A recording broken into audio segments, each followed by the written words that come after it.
that we're seeing with Mom since we lost Mom a few days ago. We're seeing a lot of signs.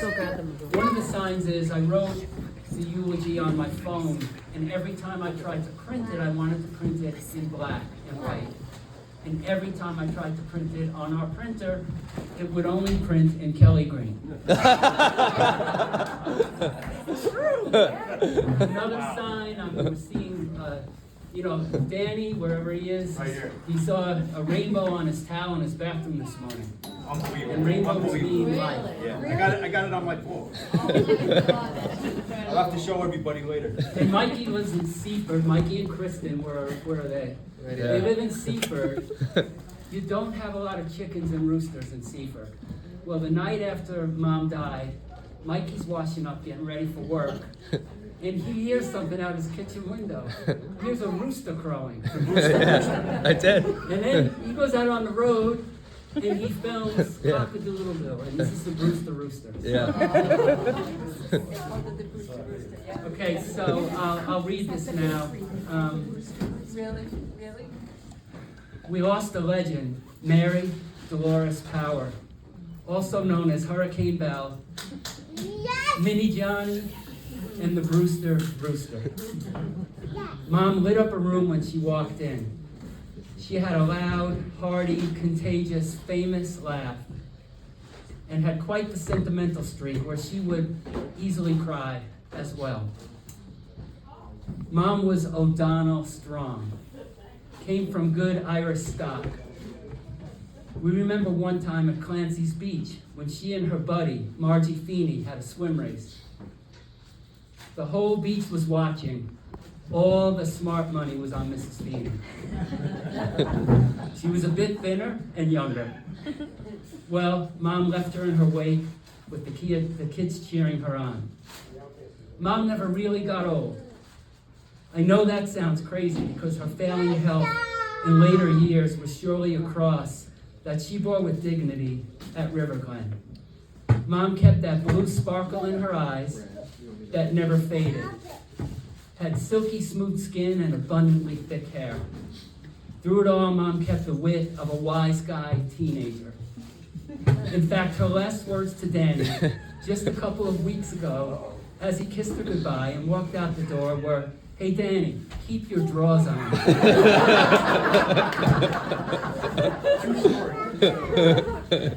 We all visited her whenever we could.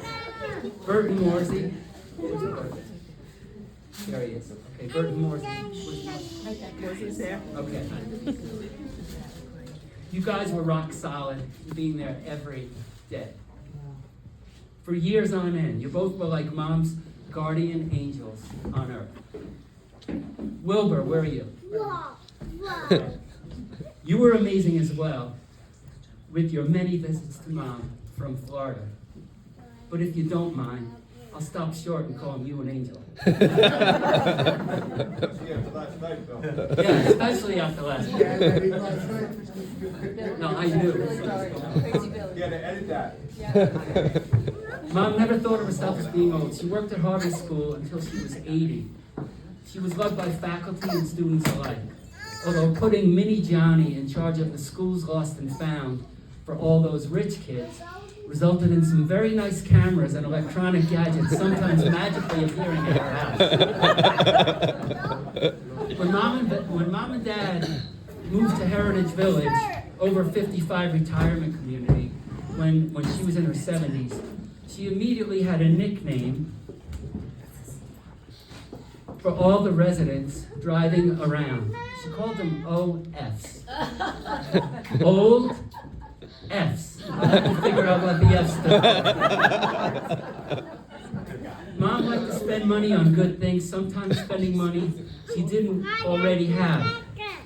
Like the time when big-ass TVs first came out and cost several $1,000s. Dad got a call from the department store salesman with Mom by the salesman's side, seeking to authorize the big-ass TV purchase. Before he charged the credit card, Dad's response, "No, stop the sale, tell her to come straight home now." Mom got to Ireland a few times to visit Nana and Poppy's hometowns and to meet all of her wonderful cousins. On her first trip, they all stole blankets and wine bottles mid-flight on Aer Lingus when the flight attendants weren't looking. The wine flowed like water throughout the flight. When they arrived, the Irish guilt got to them. The first town they visited, Morsey, marched them all into the confessional booth at the local church. One by one, Mom, Rasha, Sadie, Morsey, and the others told the same story to the poor priest. When the last of them went into the booth, the priest stopped her and said, "I know, you stole the wine. What else you got?"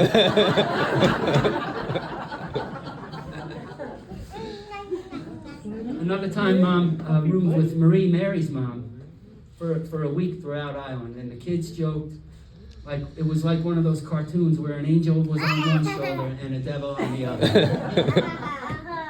Mom was clearly and dearly loved by her 6 kids, Johnny, me, Morsey, Huey, Tommy, and Danny.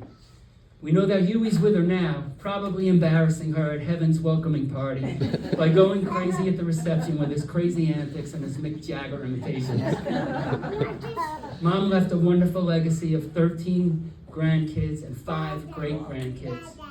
Declan, Rory, say hi, Wayne, Penny, and, hey Declan, and Maisie. We all loved her so much.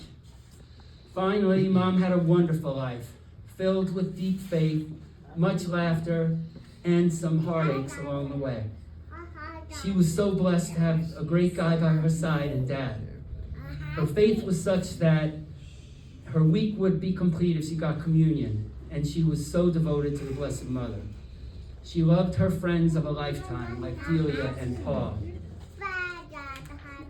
Her best times were always with her cousins. She loved staying at the Maleros, including all those years with Sadie, the lady with grace, or with class, and with grace. When the Maleros, Gormans, Dillons, Sweeneys, Dartys, and the whole O'Donnell gang got together, you always wondered, this time, who would be the sillier ass?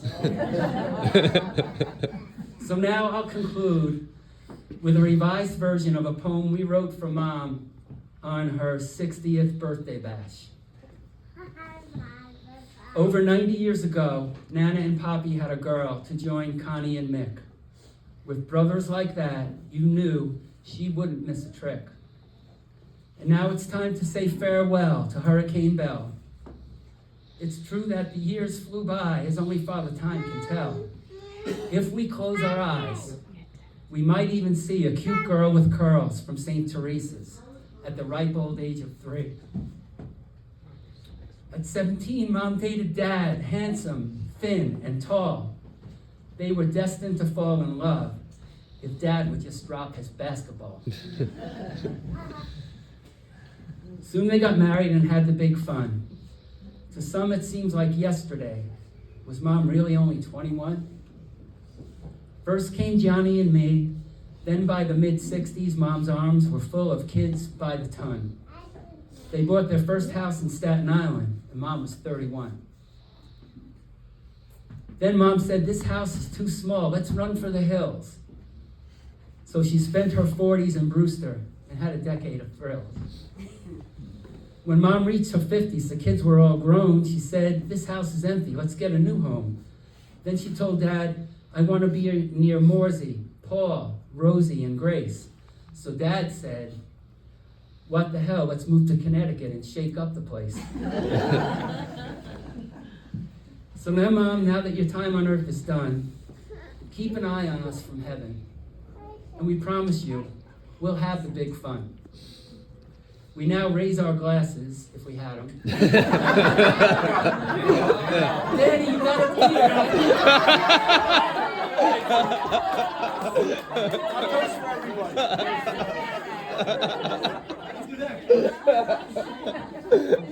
Danny, you got to pass that around to everybody. I'll take a sip. We now raise our glass to you, Mom, or Danny does anyway. You really were the best. Bert's got one too. Because if we had to pick a mom, nana, cousin, or friend it would be you. Forget about the rest. So farewell to you, Mom. I'll conclude with one of your many famous sayings. We'll see you all of a sudden. We'll see you all of a sudden. Thank you, guys.